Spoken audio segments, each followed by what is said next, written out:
चुको, देखो सुनो मत बोलो।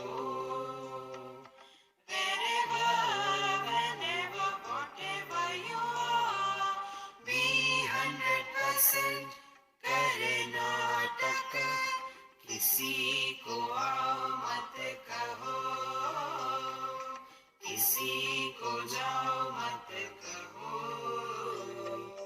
ना कुछ पाना ना कुछ खोना। Who asked you live at zero pumping level? मौज में रहो, be happy.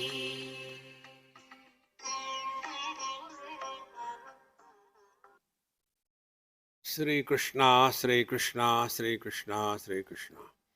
गुरुर्ब्रह्मा गुरुर्विष्णुः गुरुर्देवो महेश्वरः, गुरु साक्षात् परं ब्रह्म तस्मै श्री गुरवे नमः। तस्मै श्री गुरवे नमः।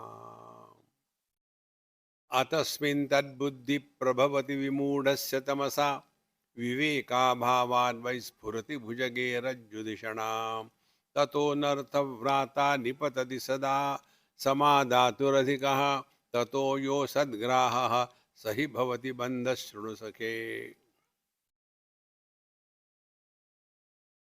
देखो, भगवान शंकराचार्य के इतने ग्रंथ है, उसमें बहुत ही सूक्ष्म प्रकार से विट और ह्यूमर भरा हुआ है। हमको सिर्फ पकड़ना आना चाहिए। अभी जैसे ये श्लोक हमने पढ़ा, अतस्मिन तद बुद्धि, जो नहीं है वो समझा। अतस्मिन तद बुद्धि इसलिए होती है, क्यों होती है? तमसा विमूढ़स्य प्रभवति, जो ये तमोगुण के द्वारा प्रभावित हो गया है, उसके दिमाग में जो नहीं है वो दिखता है और जो है वो नहीं दिखता। देखो, एक उदाहरण ले लो। बचपन में दो में से एक को स्ट्रिक्ट होना पड़ता है, या तो माँ स्ट्रिक्ट हो जाए या पिताजी स्ट्रिक्ट हो जाए। नॉर्मली ब्लेम लेने का ठेका तो बेचारे पिताजी ने ले रखा है, और इसीलिए उसको स्ट्रिक्ट होना पड़ता है, डांटना पड़ता है, डिसिप्लिन लगानी है। तो उस समय बच्चे को क्या लगता है कि मेरे पिताजी जो है ना, एकदम राक्षस है, सबको परेशान करे, डांटते रहते। माने जो हमारे भलाई के लिए हो रहा है ये हमको समझ में नहीं आएगा। अतस्मिन तद्बुद्धि माने जो पिताजी नहीं है वो उनको समझने लग गए, और जो वो है वो नहीं समझे। कारण क्या है? बता है, विमूढ़स्य तमसा प्रभवति, क्योंकि हम अपने ये तमोगुण के प्रभाव में आ गए। तमोगुण का प्रभाव आना माने के तीन बातें हैं। एक तो है आलस्य, निद्रा और प्रमाद। ये तीन दुश्मन है हमारे, दुश्मन बाहर नहीं है। तो आलस्य के कारण व्यक्ति उठना नहीं चाहता, और फिर हमको डिसिप्लिन लगाए तो उठना पड़ेगा, तो फिर खराब है। ठीक? निद्रा, हमेशा सोते ही रहना, सत्संग में आके भी सोते हैं लोग।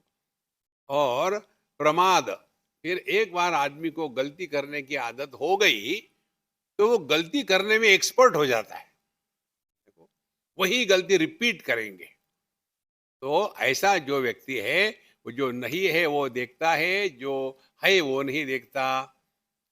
कारण बताते, विवेक अभावात, ये जो विवेक नहीं कर सकता हो। अब हमारा जो नॉर्मल उदाहरण क्या है? नॉर्मल उदाहरण है रस्सी और सांप। एक ब्रह्मचारी था, रोज रोज वही सुनना है कि रज्जू सर्प, रज्जू सर्प। देखो,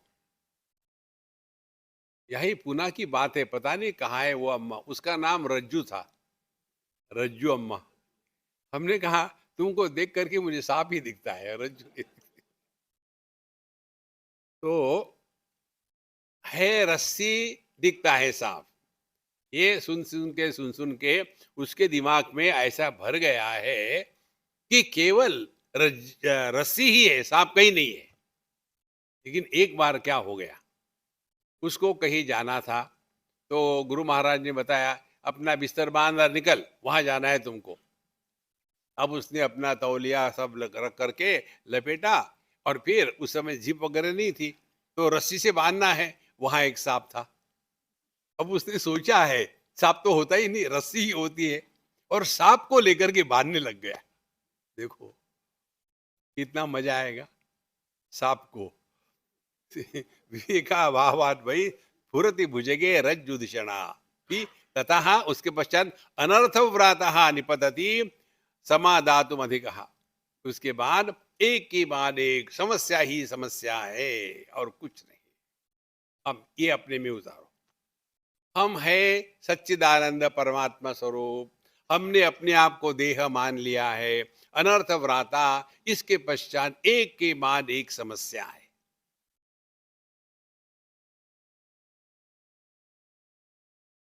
केवल समझना है महाराज, करना कुछ नहीं।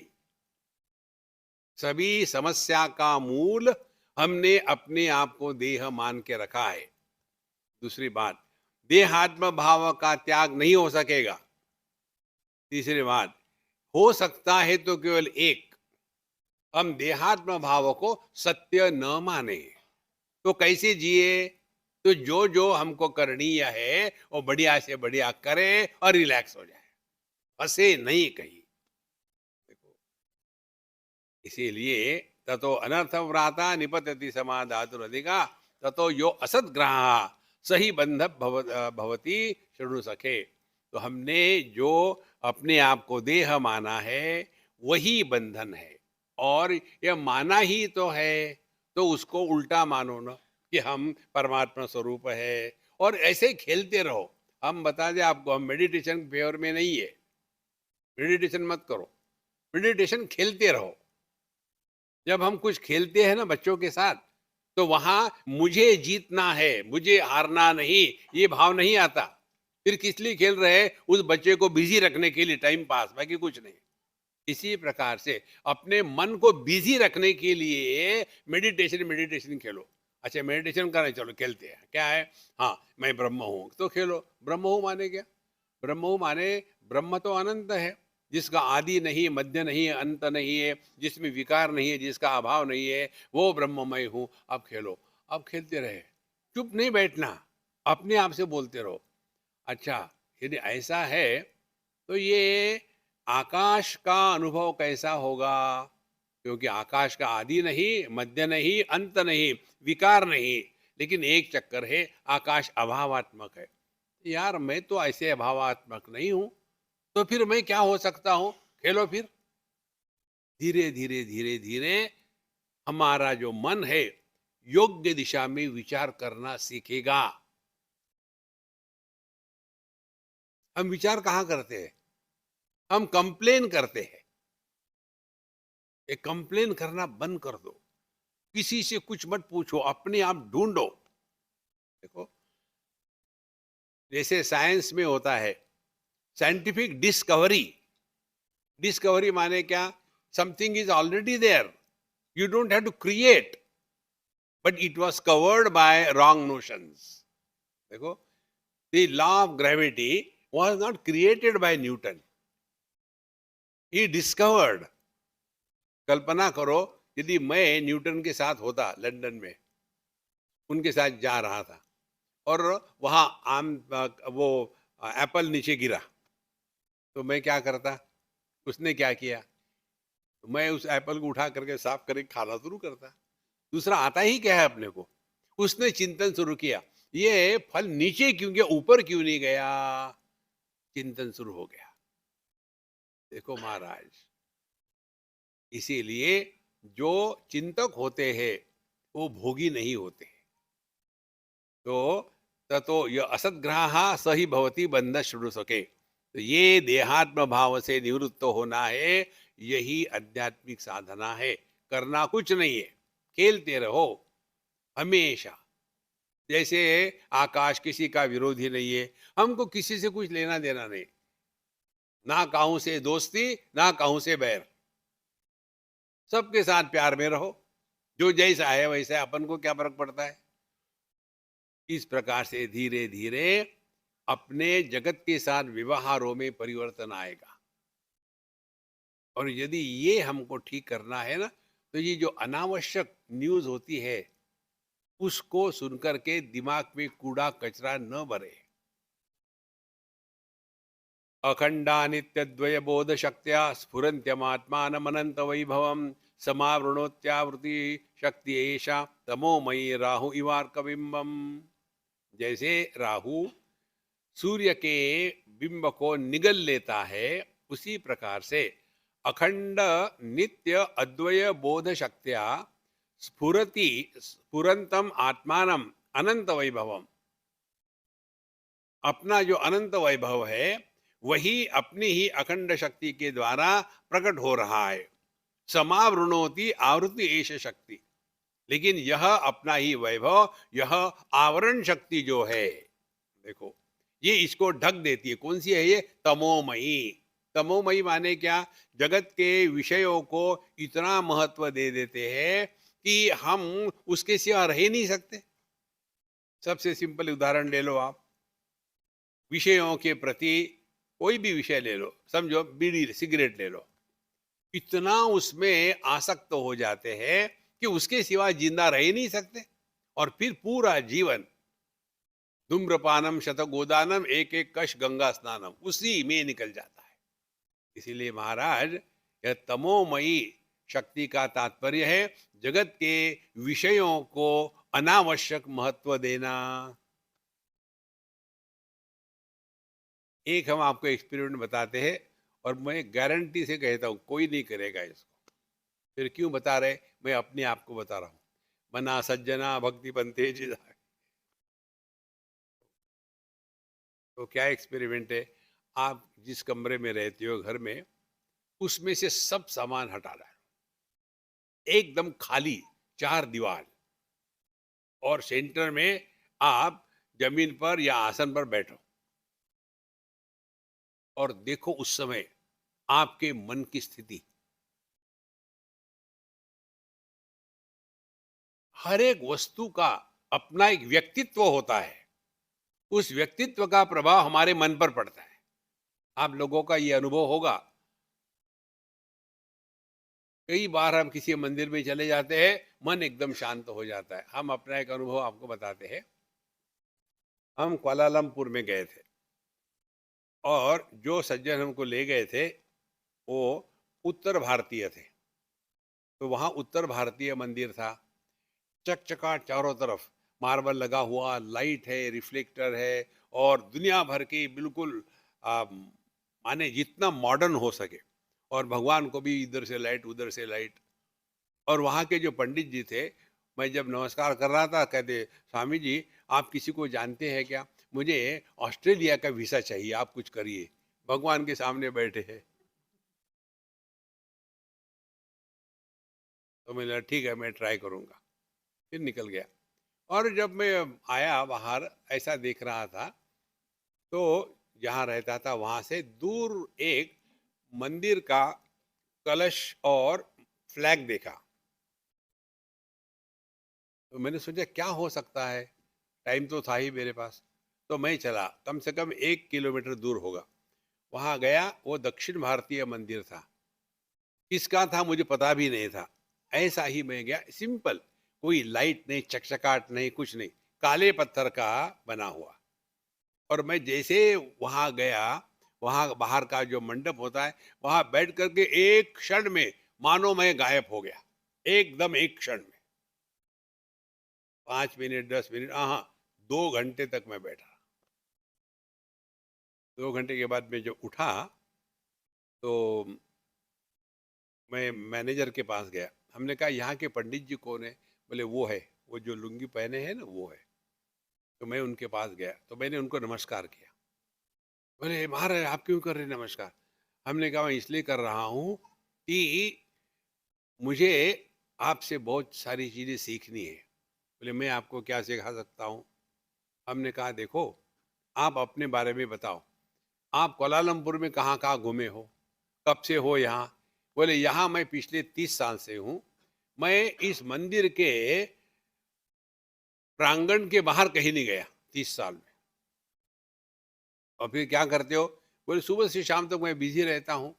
मेरा स्नान है, पूजा है, पोथी है, उसके बाद संध्या वंदन है, भगवान का नाम स्मरण है, पूजा है, सब करना है।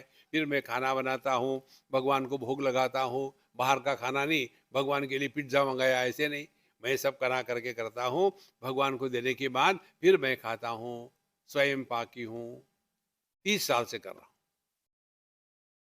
तो बोले आपने क्यों पूछा ये? मैंने इसलिए पूछा कि मुझे पता नहीं कौन से भगवान है आपके मंदिर में, लेकिन उस विग्रह में चैतन्य जागृत हो गया है।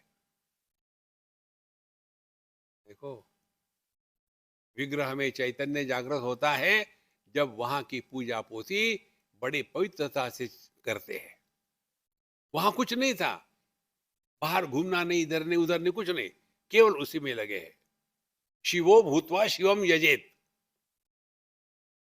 और यही बात हम कर सकते हैं यदि हमने इस सिद्धांतों को समझ लिया। कितना सारा कूड़ा करकट इकट्ठा करके रखा है, खाली करो, खाली करो, आप इतने शांत हो जाओगे। नहीं तो कोई भी वस्तु देखी तो हाँ, जब मैं छोटा था ना तब मैं एक डंडा लेके घोड़ा घोड़ा खेलता था ना, तब का डंडा है, अरे मारो उसको। कब तक ये पुरानी बातें करते रहोगे? हमको 100% वर्तमान में रहना है। तो महाराज, तब जा करके अध्यात्म हो रहा है। तो जैसे राहु सूर्य को निगल लेता है, दिखता नहीं, इसी प्रकार से ये बाहर के जो वस्तु व्यक्ति है, इसने हमारे स्वरूप को निगल लिया है। और फिर वो निगलने के बाद हम है सच्चिदानंद, लेकिन बन गए स्त्री पुरुष, बन गए हैं पति पत्नी भाई बहन, बन गए इंडियन नॉन इंडियन, बन गए अच्छे बुरे, और कन्हैया लाल अंदर में सफोकेट हो रहे हैं। इसीलिए संतो, ये दुनिया में ज्यादा फंसो मत। चिरो भूते स्वात्मनि अमल तल तेजो वति पुमान अनात्मान मोहात अहमिति शरीरम कलयति ततः काम क्रोध प्रभृति भी अमुम बंधन गुणैः परम विक्षेपाख्या रजस उरुशक्तिर्व्यथयति। अब यह पहले आवरण गिरा, तो आवरण के कारण क्या होता है कि मोहात आत्मानम मन्यते शरीरम। फिर हम अपने आप को देह मानने लग जाते हैं, और उसके बाद जहां देह मान लिया, फिर काम क्रोध लोभ मोह मद मात्सर्य, ये जो षड रिपु है, ये हमको परेशान करते हैं। तो कामना का जन्म कैसे होता है? दो कारणों से। एक, हमने अपने आप को अपूर्ण माना है। दूसरा, किसी वस्तु व्यक्ति को अपने से अन्य माना है। जब अपने में अपूर्णता का भान और अन्य में अन्य का भान हो, तभी कामना निर्माण हो सकती है। अब इसको कैसा समझे? अपने सुषुप्ति का विश्लेषण करें। सुषुप्ति अवस्था में हमको अपनी अपूर्णता का भान नहीं होता, क्योंकि वहां देहात्म भाव है नहीं। और नॉट ओनली दैट, फिर अन्य की प्रतीति नहीं है। तो जहां अपने को अपूर्ण नहीं माना, अन्य को स्वीकार नहीं किया, तो कामना जन्म ले ही नहीं सकती। देखो, अब देखो कैसे आपके रोज के जीवन में एक जवान लड़का, पढ़ा लिखा, इंटेलिजेंट, बड़ा स्मार्ट, बहुत हैंडसम, स्वतंत्र, पैसा जितना चाहो मिल रहा है, फिर भी दिमाग में एक कीड़ा घर करता है, what A life without a wife. माने इसने अपने आप को अपूर्ण डिक्लेयर कर दिया। फिर उसके बाद जहां भी जाएगा यही सोचेगा, ये कैसी है, इससे शादी करूं क्या मैं? एक लड़का गया एक मंदिर में, वहां एक आई थी लड़की, नमस्कार चमत्कार हो गया। बोले मैं भगवान के सामने खड़ा हूं, मैं आपको कुछ कहना चाहता हूं। बोले कहो क्या है? मैं आपको प्रपोज करना चाहता हूं। तो बोले मैं अपने बच्चों को ले आऊं?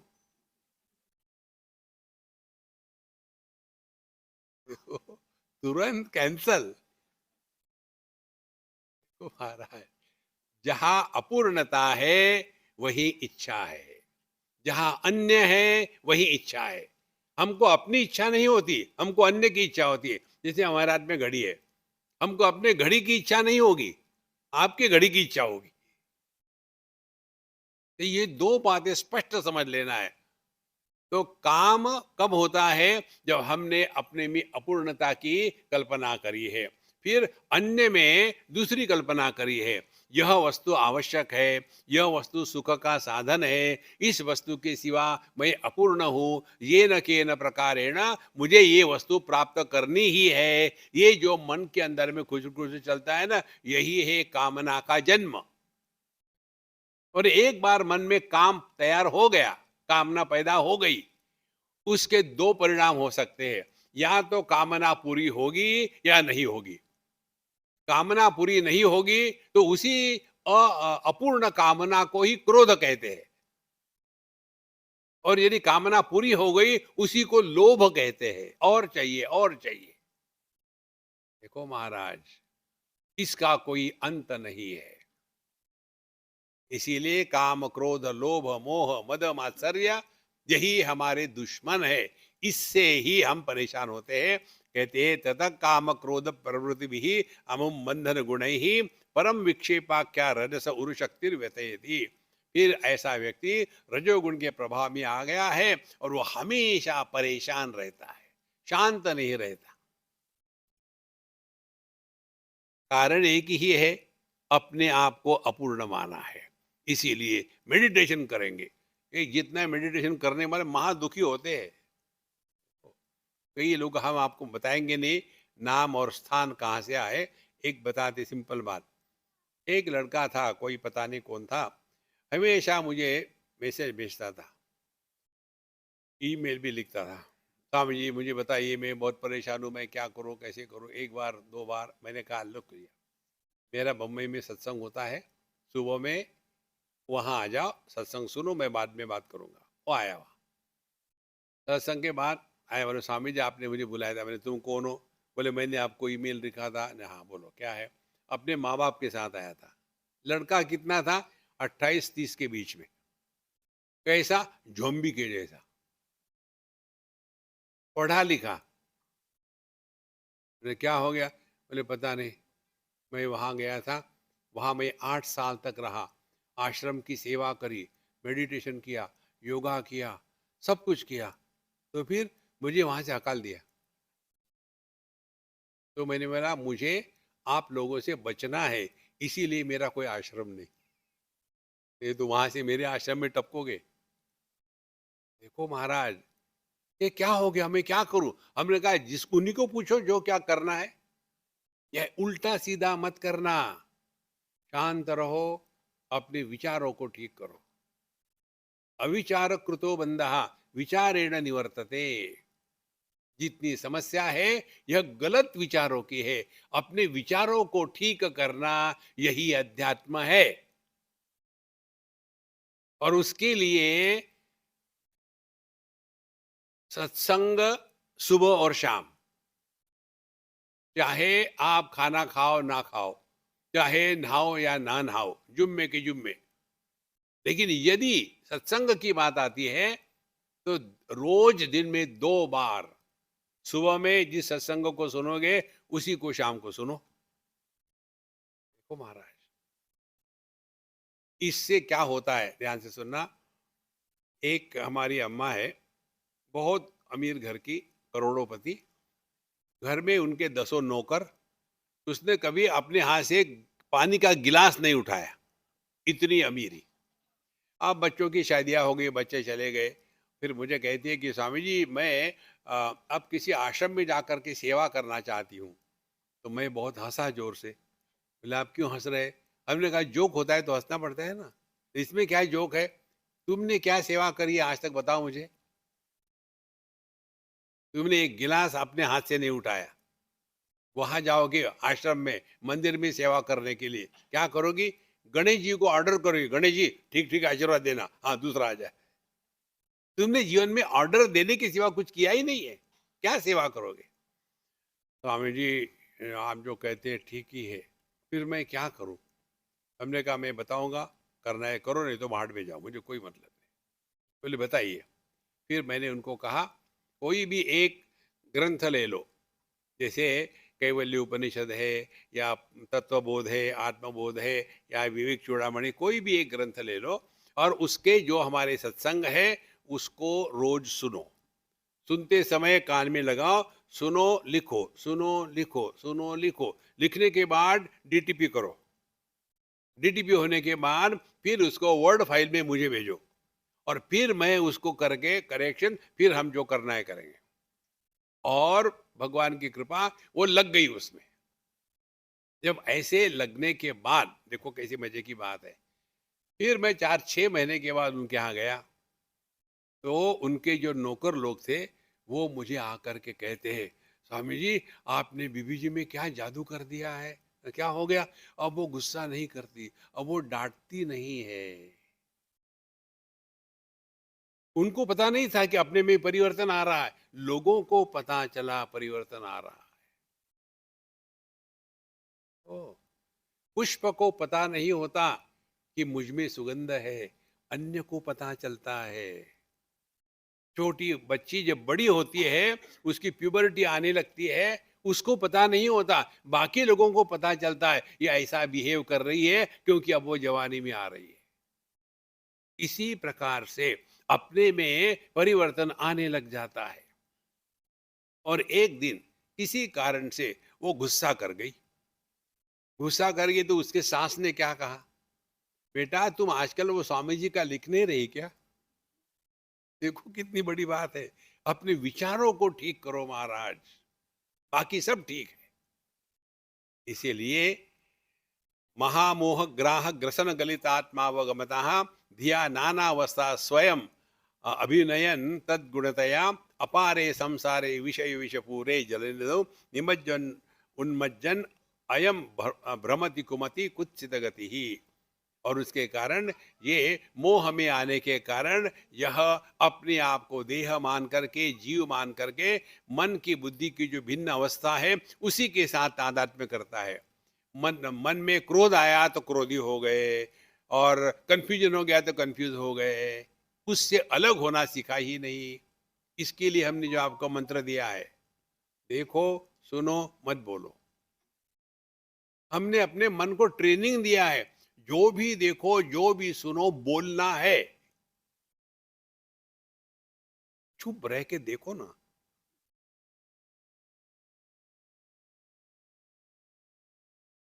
हमारा ये जो स्वभाव है ना, कंटिन्यूअसली बोलते रहना, कौ कौ कौ कौ कौ कौ कौ कौ कौ कौ, ये कैसा है? जब कय आ जाती है ना, कय माने उल्टी, जब कय आ जाती है तो आदमी रुक सकता है क्या? बोल ही देते।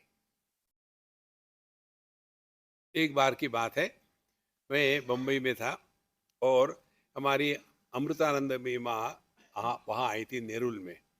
तो मुझे मैसेज आया कि आपको वहाँ आना है, तो वहाँ से कोई आए सज्जन मुझे ले जाने के लिए। तो मैं अकेला बैठा उनके साथ जा रहा था। 4 माताएं बोले स्वामी जी हम आपके साथ आना चाहते हैं, नहीं तो गाड़ी मेरी नहीं है, हम उसको पूछेंगे। अब मैं क्या, उनका मुंह तो बंद नहीं करता। एक बैठी, दूसरी बैठी, तीसरी, चौथी, 4 बैठी। अब पीछे एक सीट में 4 आदमी बैठो तो आगे पीछे बैठना पड़ेगा। तो जो आगे बैठेगी उसका मुंह मेरे कान के अंदर, और थोड़े समय के बाद जब मुझे हार्ट फेल होने लगा, तो मैंने हमारे फ्रेंड में 1 मिनट रुकना जरा यहाँ, तो रुक गया। मैं नीचे उतर गया, हमने कहा इनको छोड़ के आ जाओ, मैं खड़ा रहता हूँ। कितना बोलते हैं, कितना बोलते हैं। अरे चुप रहो ने बाबा, चुप रहो।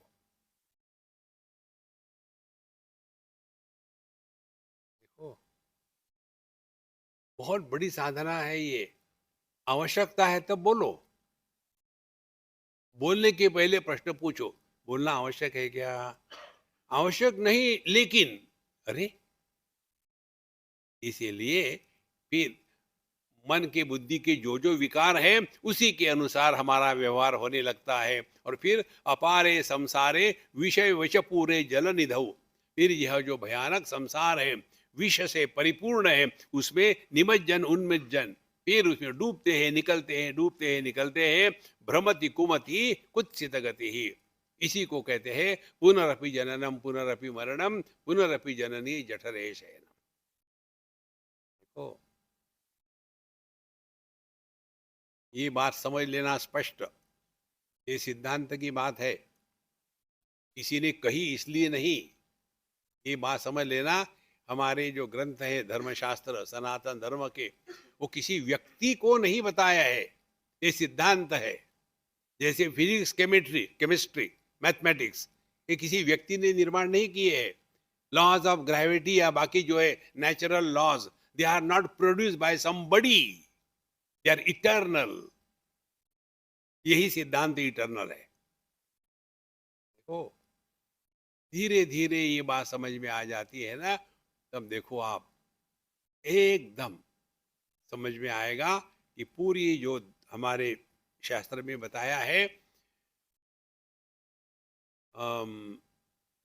शरीर का त्याग करते समय जो अंतिम विचार होगा वही हमारे अगले जन्म की ब्लूप्रिंट बन जाती है, और वहां जन्म लेकर के फिर वही तम्बाकू वही चूना खाते रहो, और फिर वहां भी वही किया, फिर वही वही चल रहा है अनेक जन्म। ध्यान से सुनना, पेड़ पौधे जमीन से खाते हैं, ऊपर उगते हैं। जानवर आगे से खाते हैं, पीछे बढ़ते हैं। आदमी ऊपर से खाता है, नीचे बढ़ता है। आगे क्या हो सकता? सीधे सर्कल, नीचे से खाया ऊपर बढ़ा, आगे से खाया पीछे बढ़ा, ऊपर से खाया नीचे बढ़ा, आगे क्या होगा? पीछे से खाया आगे बढ़ा। तो शरीर के दृष्टि से मनुष्य इवोल्यूशन के टॉप में आ गया है। We have reach the acme of evolution as regards body is concern. इसके बाद का जो इवोल्यूशन होगा वो केवल स्पिरिचुअल इवोल्यूशन होगा। तो एक आदमी राजस्थान में सूखे कुएं में गया, कैसे गया उसे चक्कर में मत पड़ो। और आपने देखा होगा राजस्थान में बहुत कुआं गहरा होता है, लेकिन ऊपर चढ़ने के लिए सीढ़ियां होती है ऊपर से। तो दरवाजा था, उस दरवाजे से चले जाओ, फिर धीरे धीरे सीढ़ी से ऊपर आ जाओ। एक आदमी अंधा था, नीचे गिरा, अब उसको निकलना है। तो ऊपर वाले ने बताया, देखो वहां तो दरवाजा है, वहां से ऊपर आना। बोले मुझे तो दिखता नहीं। बोले ऐसे करो, तुम दीवार को हाथ लगाओ और चलते रहो, तो जहां वो दीवार खत्म होगी दरवाजा आएगा, वहां से ऊपर आ जाना। बोले ठीक है जी। चलना शुरू कर दिया, हाथ लगा करके धीरे धीरे चल रहा।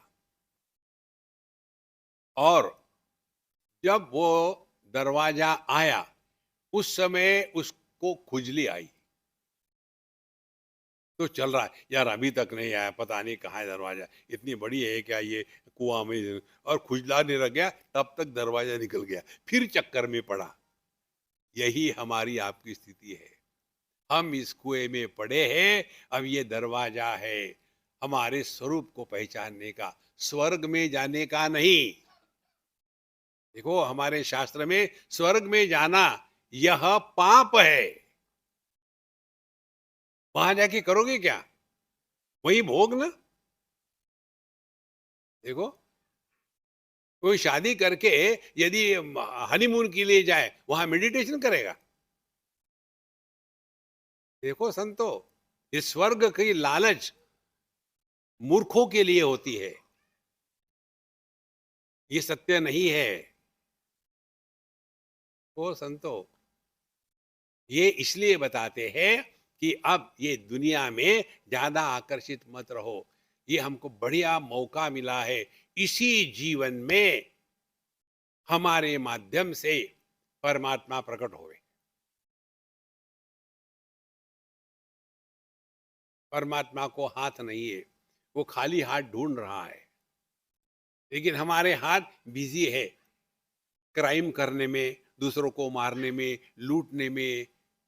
ऐसे हाथों में भगवान कैसे प्रकट होंगे? हमारी वाणी बिजी है आत्मश्लाघा और अन्य की निंदा करने में। ऐसे वाणी में प्रभु कैसे प्रकट होंगे? हमारा मन काम क्रोध लोभ मोह मद मात्सर्य इस गंदगी से ठसाठस भरा हुआ है। ऐसे मन में भगवान कैसे प्रकट होंगे? वहां प्रेम कहाँ हो सकता है? तो साधना क्या है? इतने खाली हो जाए कि प्रभु हमको भर ले।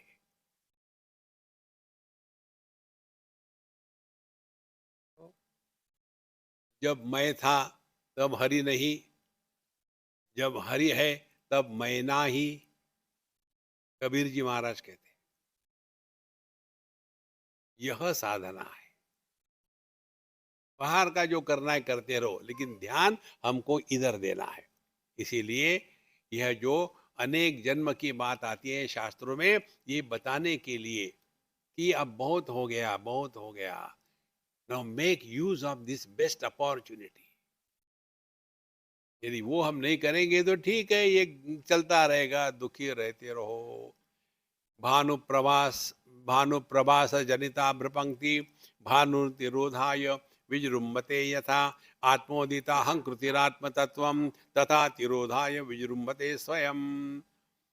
बादल सूर्य के किरणों के कारण निर्माण होते हैं, और वही बादल जो सूर्य के किरणों के कारण निर्माण हो गए, वही बादल सूर्य को ढक देते हैं। देखो, इसी प्रकार से आत्मोदित अहंकृति, यह जो मैं है, ये मैं कौन है? ये मैं परमात्मा की देह में जो अभिव्यक्ति है, उसको मैं कहते हैं। देखो, ये बल्ब क्या है? बिजली की बल्ब में प्रकाश के रूप में अभिव्यक्ति है। बिजली, ये जो प्रकाश है, ये बिजली नहीं है, ये बिजली की अभिव्यक्ति है। और इसी बल्ब के कारण दुनिया दिखती है, बिजली में दुनिया नहीं है। इसी प्रकार से वही परमात्मा जब हमारे हृदय में प्रकट होता है, तो वह जो प्रकट है, व्यक्त है, वही अपने स्वरूप को ढक देता है। देखो, कितनी सिंपल बात है। इसका हमने आपको कल उदाहरण दिया था, हॉर्स पावर का। तो पेट्रोल में हॉर्स पावर नहीं है, इंजन के लोहे में हॉर्स पावर नहीं है। दोनों जब इकट्ठे हो जाते हैं तो हॉर्स पावर प्रकट हो जाती है। और ये हॉर्स पावर जो है, ये गाड़ी को चलाती है। ना तो पेट्रोल चलाता है, ना तो इंजन चलाता है। इसी प्रकार से ना तो परमात्मा में संसार है, ना तो प्रकृति में संसार है। यही परमात्मा जब प्रकृति में प्रकट होता है, उसके लिए संसार है। तो क्या करना होगा? गाड़ी को स्विच ऑफ कर दो। स्विच ऑफ कर दो माने क्या? गति को रोक लो। संसरति इति संसारः, जहां परिवर्तन है, जहां गति है, वहां संसार है।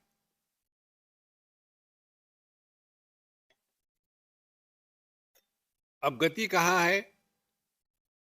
जो फाइनाइट है, परिच्छिन्न है, वहां गति है। जो परिपूर्ण है, इन्फिनिट है, वहां गति नहीं है। कैसे? शब्द फाइनाइट है, तो फिर वहां गति हो गई। हरे राम राम राम हरे हरे, हरे कृष्ण कृष्ण कृष्ण हरे हरे, हरे राम राम हरे हरे। मैकेनिकली चल रहा है और हिलती हिलती करते रहते हैं। हरे राम राम राम हरे हरे, हरे हरे राम राम। भगवान कंफ्यूज हो जाते हैं, किसको बुला रहा है? अरे मेरा तो नाम नहीं लगता है। उनके नीचे में मिर्ची रख दो, तो जब होते होते चटनी तैयार। ये मैकेनिकली साधना नहीं होती। देखो,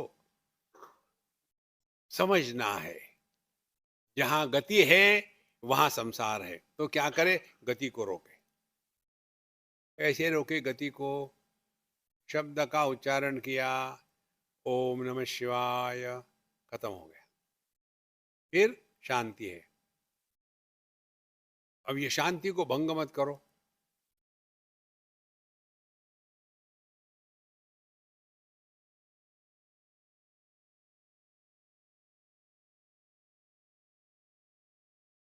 इसमें इस क्षण आप कहाँ हो, क्या हो, कौन हो, कैसे हो, सब गायब हो गया।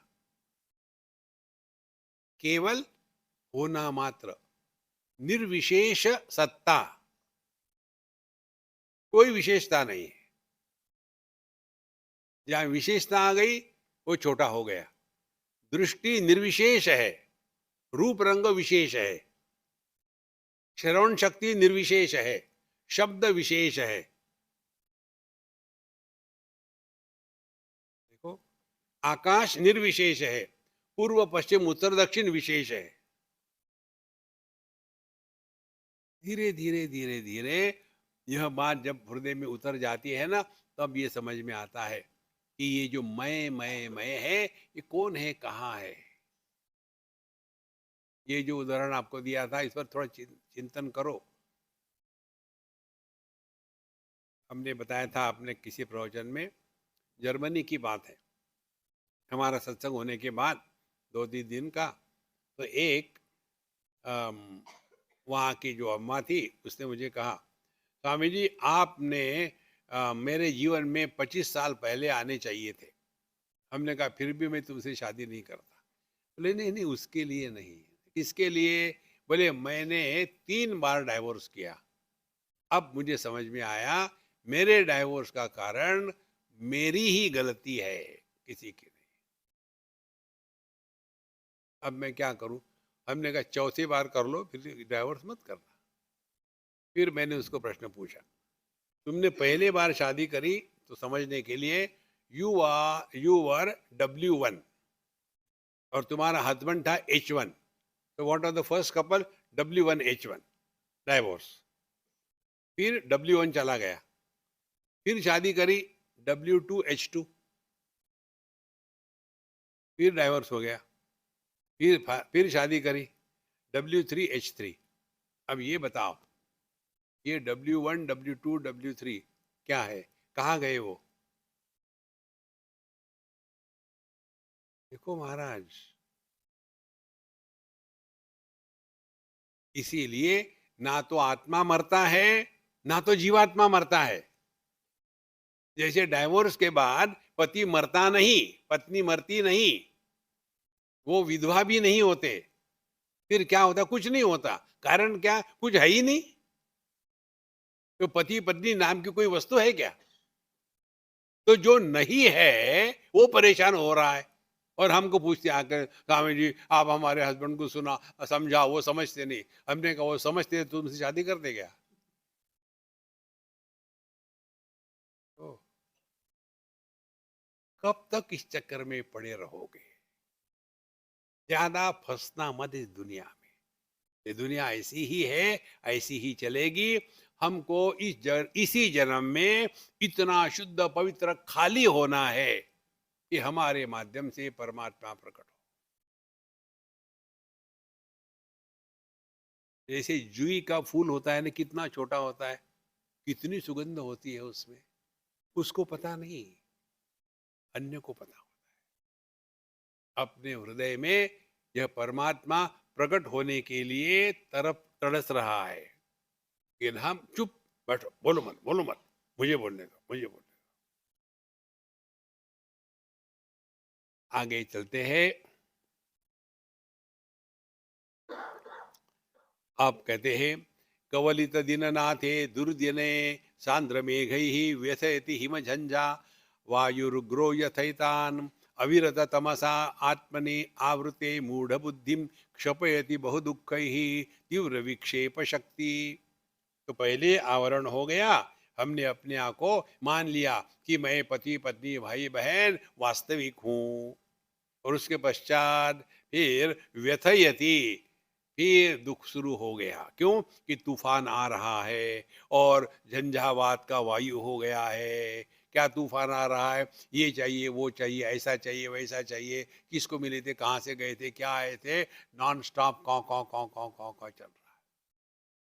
फिर अविरत तमसा आत्मनि आवृते मूढ़ बुद्धि, फिर हम पूरा जीवन वैसा ही जीते हैं। ये जो अपना महामंत्र है ना, wherever you are, whenever you are, whatever you are, be 100%, इसको 100% जीवन में लाना है। आपने बहुत बड़ी छलांग मार ली अध्यात्म में, स्वर्ग में जाने के चक्कर मत पड़ना। देखो वहां कुछ नहीं होता, ये सबसे बड़ी ब्लफ है। हेवन में जाओगे तो ये मिलेगा वो मिलेगा, कुछ नहीं मिलता। ना किसी ने देखा है, बताने वाले बेवकूफ बना रहे। वहां जाके वो मिलेगा, ये करो, मूर्खता की पराकाष्ठा। इसीलिए वही यही अविरत तमसा आत्मनि आवृते मूढ़ बुद्धि, तो ये हमारी जो मूर्खता है, इसी के कारण हम दुखी होते हैं।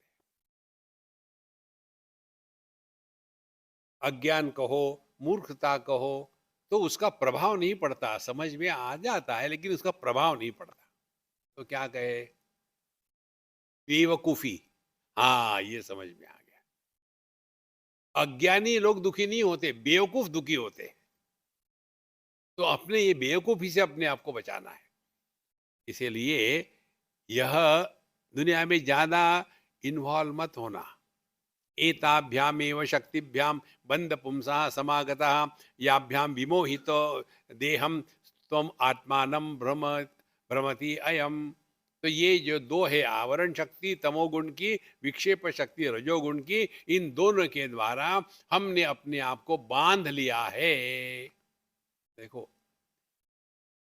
तमोगुण के कारण मैं देह हूं, और रजोगुण के कारण ये दुनिया मेरी है। ये दो है, एक है अहम का बंधन, दूसरा है ममता का बंधन। हम अपने देह के साथ दो रस्सियों से बांधे हैं, जगत के साथ हम ममता केवल एक रस्सी से बांधे हैं।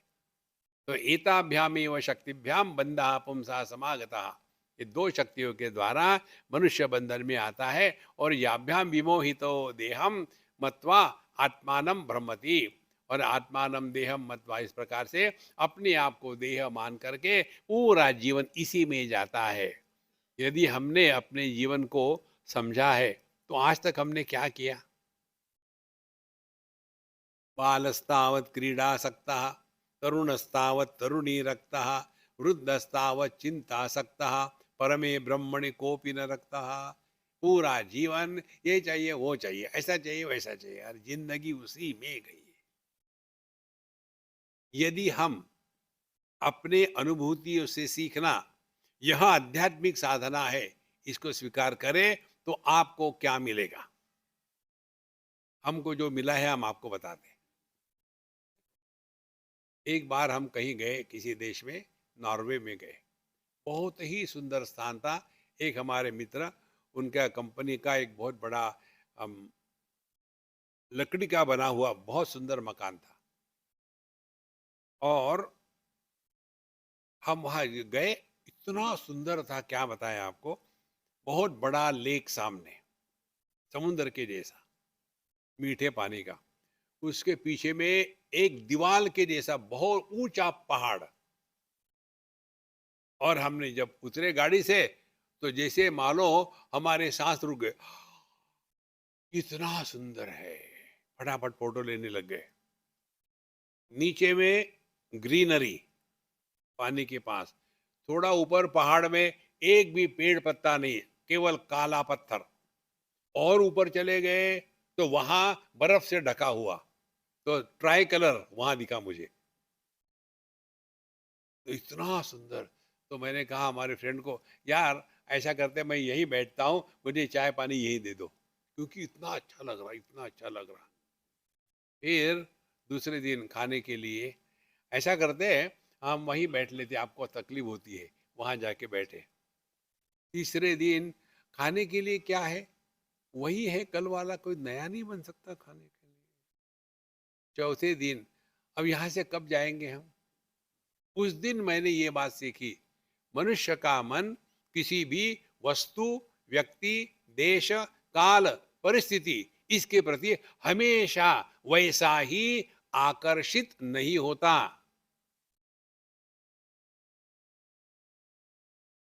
अपने आप में देखो,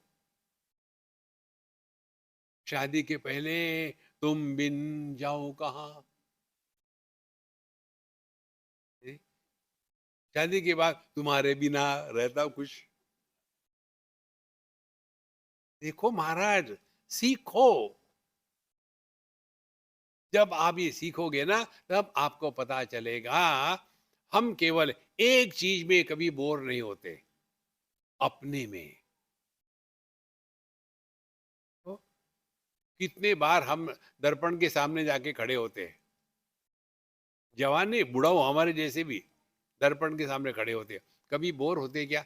यार वही चेहरा रोज देख रहा हूं, कितने साल हो गए, बस बोर हो गए। नहीं, आत्मनस्तु कामाय सर्वम प्रियम भवति।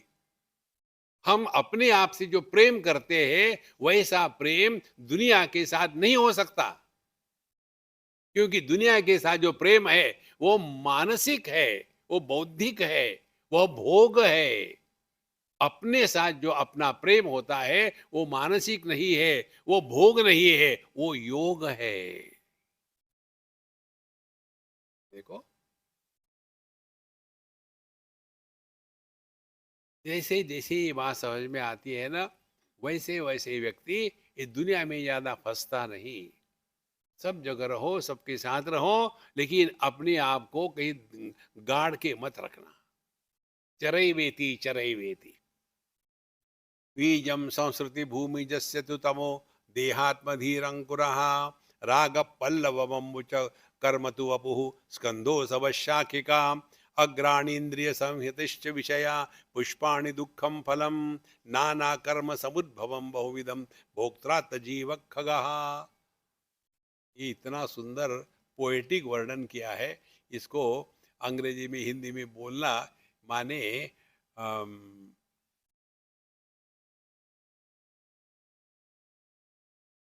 थालीपीठ का वर्णन अंग्रेजी में करना।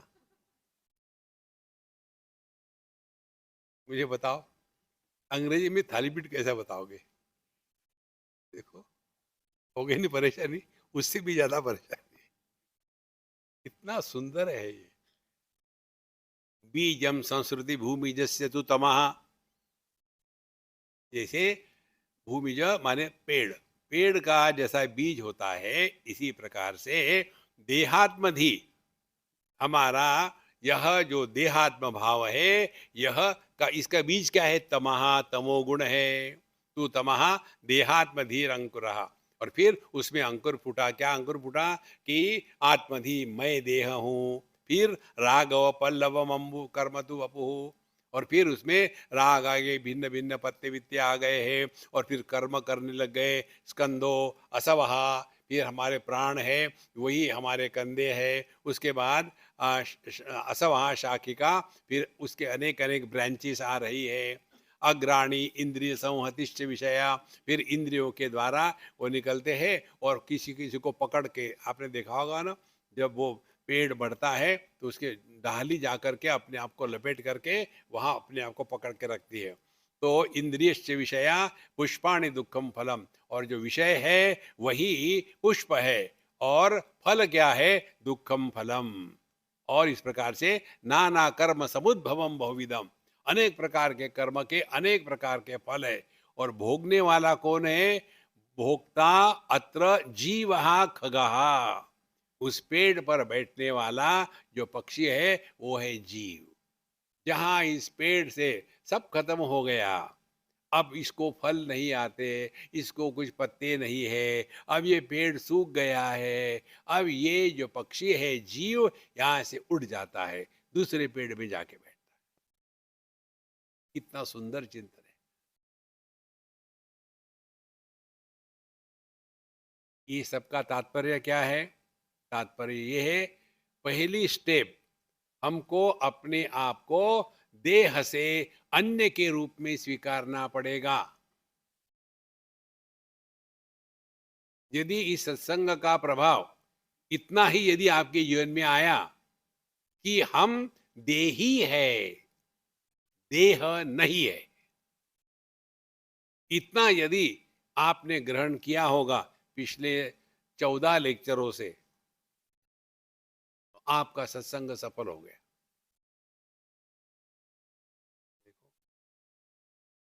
इससे क्या होगा? अभी जो है वो नहीं रहेगा। अभी क्या है? अभी हमारे दुख का कारण अन्य है।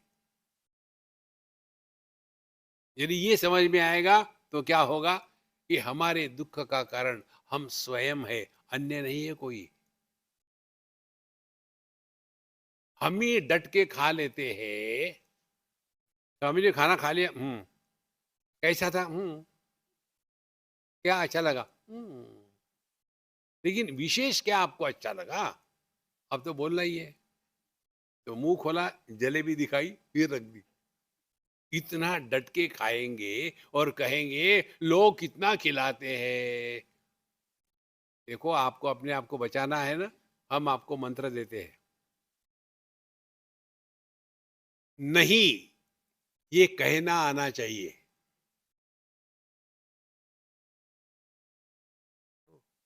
Ability to deny no. हमारा नो कैसा होता है? एक्चुअली नहीं चाहिए, हमारा हाथ दूसरे के थाली पर जाता है, नहीं अभी मत देना, अभी मत देना, अभी अपनी थाली को खोल देंगे। We have to have the courage to deny. No means no. देखो, और दूसरी महत्व की बात, दुनिया से नहीं सुनने की क्षमता भी चाहिए। दोनों आवश्यक है। The ability to deny and the courage to get denied. तब जा करके हम अध्यात्म के मार्ग पर चल रहे हैं। किसी ने कुछ कहा तो छुई मुई। छुई मुई मालूम है ना आपको? Touch me not. आज क्या हो गया बाबूजी आपको? क्या होना बाकी है? खाना खाया क्या? कोई देगा तो खाएंगे ना। तबीयत तो ठीक है? नहीं, अभी मरा नहीं हूं। तो मरो ना फिर। देखो महाराज, ऐसा दुखी होके जीना यह अध्यात्म नहीं है। Don't seek recognition, attention from anybody, तब जाके अध्यात्म होता है। देखो, तो यह जो जीव का प्रसंग शास्त्रों में आता है, इसका तात्पर्य यही है कि हम अपने जीवन के सभी चीजों के लिए स्वयं जिम्मेदार है, अन्य कोई नहीं। तो महाराज, जब ये बात स्वीकार करेंगे तो दो बातें होगी।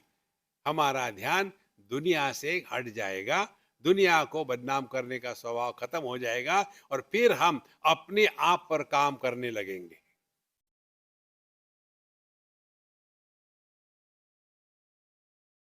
हम कहीं थे, खाना खा रहे थे, अब खाना बढ़िया। तो एक सज्जन थे, हमको, यूएसए की बात है, बोले स्वामी जी आपने इतना ही लिया खाना? देखो मैंने कितना लिया, मैं तो आपसे बड़ा हूं उम्र में, आपने इतना ही लिया।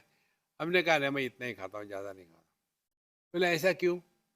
हमने कहा देखो, तुम हो दरिद्री, तुमको बढ़िया खाना एक आध बार मिलता है जब मैं आता हूं तब। रोज तुम्हारा खाना क्या होता है? FFF, you know that, fresh from fridge.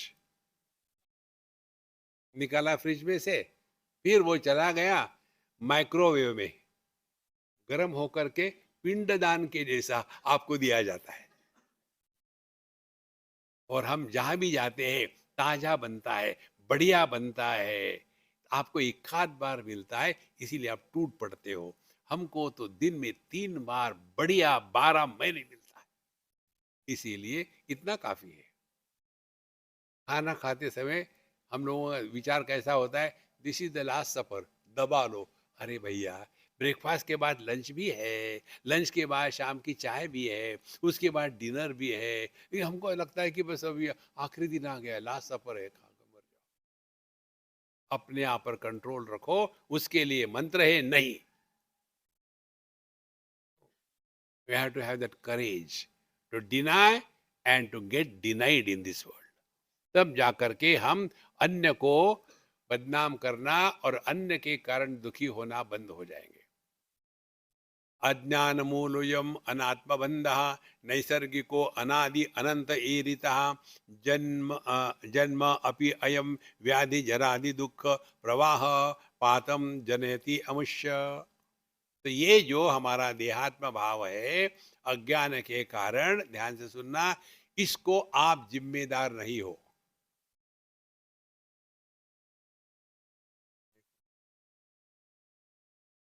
केवल इतना ही हमारा कंट्रीब्यूशन है कि देहात्म भाव को हम सत्य नहीं स्वीकार करते. जैसे दर्पण के सामने खड़े रहो तो प्रतिबिंब आता है, उसके लिए हम जिम्मेदार है क्या? नहीं नहीं, नहीं आना चाहिए, तोड़ो दर्पण को, कुछ होगा उससे? देखो, नहीं नहीं, हम दर्पण को देखेंगे ही नहीं. अरे देखो नहीं तो भी दर्पण में प्रतिबिंब होगा. तो करना क्या है? इतना ही कि यह दिखता है लेकिन होता नहीं. इसी प्रकार से देहात्म भाव लगता है कि सत्य है लेकिन होता नहीं. कैसे समझ में आएगा? स्वप्न में ये देह कहा जाता है, स्वप्न में यह व्यक्तित्व कहा जाता है.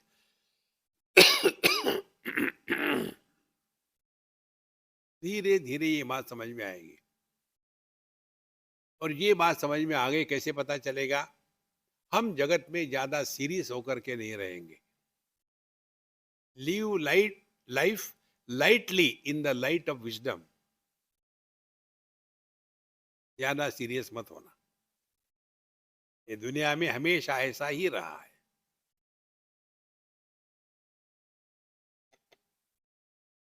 कर्नाटक. इसीलिए अज्ञान मूलो अयम अनात्म बंधा नैसर्गिको, ये ऐसा ही है, अनादि है, इसका कोई कारण नहीं. अभी इसके चक्कर में मत पड़ो. इतना ही समझना है. हाँ, जब काम है तब काम करवा लो, हो गया तो हो गया, खत्म. जब तक के ये बात हम अपने जीवन में उतारेंगे नहीं, तब तक के जन्म व्याधि जरा दुख ये बना रहेगा. दोनों व्यक्ति जो योगा करके लंबा जीना चाहते हैं और जो फ्रस्ट्रेशन के कारण आत्महत्या करके मरना चाहते हैं, दोनों एक ही रोग से पीड़ित है. जैसे एक अमीर आदमी है और दूसरा गरीब है, दोनों का एक ही रोग है, पैसा. पैसे की उपाधि से एक अमीर बना, दूसरा उसी पैसे के उपाधि से गरीब बना. उसी प्रकार से एक देहात्म भाव को लेकर के हमें लंबा जीना चाहता है, हिरण्यकश्यप के जैसा, और दूसरा आत्महत्या करना चाहता है ताकि जब देह खत्म हो जाएगा तो मैं मर जाऊंगा. दोनों की उपाधि एक ही है. हम सब के सब दो प्रकार के उपाधि से दुखी होते हैं. एक उपाधि होने की और दूसरी उपाधि नहीं होने की. जिनको बच्चे नहीं है वो दुखी है, जिनको बच्चे हैं वो सुपर दुखी है. भगवान करेगा क्या? देखो संतो, चिंतन करो. जैसा जैसा आपका चिंतन सूक्ष्म होगा तब आपको ये सब बात इतनी सहज लगेगी कि हम अपने ही मूर्खता के कारण दुखी होते हैं. न अस्त्रैहि न शास्त्रैहि अनिलेन वह्निना छेत्तुम न शक्यो च कर्म कोटिभिः विवेक विज्ञान महासिना विना धातु प्रसादेन सितेन मंजुना. तो इसीलिए यह जो बंधन है, हमने अपने आप को देह माना है और सुखी दुखी होते हैं, जीव माना है, पुनरपि जननम पुनरपि मरणम की बात करते हैं. यह न शास्त्रैहि न शस्त्रैहि न अनलेन न वह्निना, किसी भी प्रकार से इसको छेत्तुम न शक्यः, इसको आप नष्ट नहीं कर सकते. और न च कर्म कोटि भी, कितने भी सत्कर्म करो आपका देहात्म भाव खत्म नहीं होगा। फिर क्या करें? विवेक विज्ञान महा असिना विना, विदाउट, जब तक कि हम विवेक रूपी कुल्हाड़ हाथ में ना ले और असंग शस्त्रेण दृढ़ेन चित्वा, यही एकमात्र उपाय है। बाकी का सब ठीक है अपनी जगह। मरने के बाद वहां जाएंगे, ये करेंगे, वो करेंगे, अगला जन्म, पिछला जन्म, ये सब सब छोड़ दो। ना तो जन्म हुआ है, ना मरेंगे। अपना इस स्वरूप अखंड अनंत अनादि अविकारी हमेशा ऐसा ही।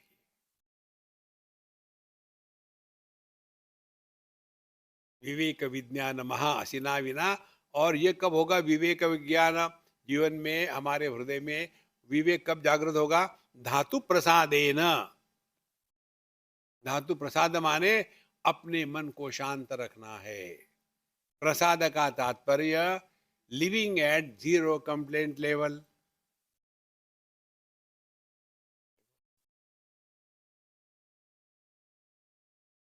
एक बार हम कहीं गए थे खाने के लिए।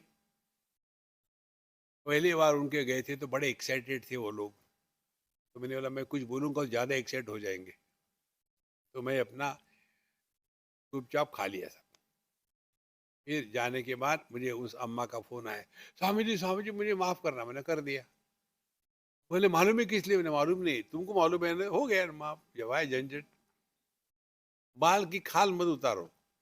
नहीं नहीं, मैंने देखा, मैंने जब खाना खाया सब्जी में केवल नमक ही नमक था, दाल में केवल मिर्ची ही मिर्ची थी, आपने कैसा खाया? अब मुझे बड़ा दुख हो रहा है। हमने कहा देखो मैं बेवकूफ नहीं है, मैंने दोनों का कॉकटेल बनाया, खा लिया, एवरेस्टिक हो गया था। तो महाराज कंप्लेन कंप्लेन कंप्लेन कब तक करोगे? धीरे धीरे जितना हम सूक्ष्म चिंतन करेंगे ना, तब आपको धातु प्रसाद, धातु प्रसाद माने आपका मन हमेशा शांत प्रसन्न रहेगा। प्रसन्न चेतसो ह्याशु बुद्धि परिअवतिष्ठते। जो प्रसन्न है वही परमात्मा का चिंतन कर सकता है। जो दुखी है वो दुख का चिंतन करेगा, परमात्मा का नहीं करेगा। देखो, और हम लोग फिर ये भगवान के कृपा को कैसा समझते हैं? अपने सुविधा के अनुसार। जिसको नौकरी नहीं मिल रही उसके लिए भगवान की कृपा क्या है? नौकरी मिल गई। जिसका शादी नहीं हो रही उसके लिए कृपा क्या है? शादी हो गई। जो पत्नी से या पति से परेशान है उसके लिए कृपा क्या है? वो लुढ़क गया। देखो महाराज, ये कृपा माने अपने कहने के अनुसार होती है। वास्तविक कृपा क्या है? हमने सुबह के सत्संग में देखा है, ईश्वरानुग्रहात् एव पुंसाम अद्वैत वासना महद भय परित्राणाद विप्राणाम उपजायते। असली कृपा है यदि हम अपने आप को आत्म तत्व में घुला दे, मिला दे, बाकी सब बकवास। इसलिए विवेक विज्ञान महासेना विना धातु प्रसादेन सितेन मंजुना।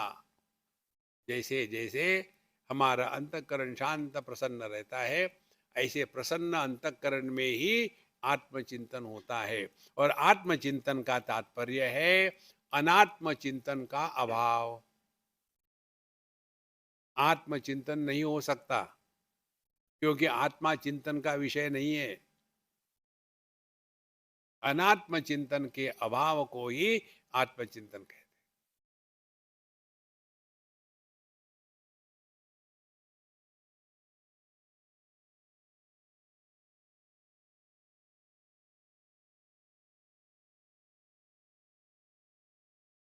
जीवन मुक्ति इसी को कहते हैं। जब मर्जी आए तब दुनिया में आए, मर्जी आए निकल गए। दुनिया में आए तो किसी के द्वारा स्पर्शित नहीं हुए, वापस गए तो लोनली नहीं है। माने अद्वैत की निष्ठा का भंग न होते हुए द्वैत का आनंद ले रहे हैं। ये है सत्य। ऐसे नहीं कि नहीं, अब जब से मैं मेडिटेशन करके रियलाइज हो गया हो ना, बड़ा बोर हो रहा है यार, कोई है ही नहीं वहां, क्या कर, एक शादी कर लो। हाँ, मुझे लग रहा ही था। इसीलिए धातु प्रसाद, always at peace with oneself. इसके पश्चात का विषय आता है आत्मा अनात्मा विवेक। वह क्या है, कैसा है, अगले साल देखेंगे। ओम पूर्णमदः पूर्णमिदं पूर्णात् पूर्णमुदच्यते पूर्णस्य पूर्णमादाय पूर्णमेवावशिष्यते। ओम शांति शांति शांति। हरि ओम। श्री गुरुभ्यो नमः। हरि ओम। अगले बार हम 4 दिसंबर को आ रहे हैं, उस समय शुरू करेंगे श्लोक नंबर 150, जो आत्मा अनात्मा विवेक है।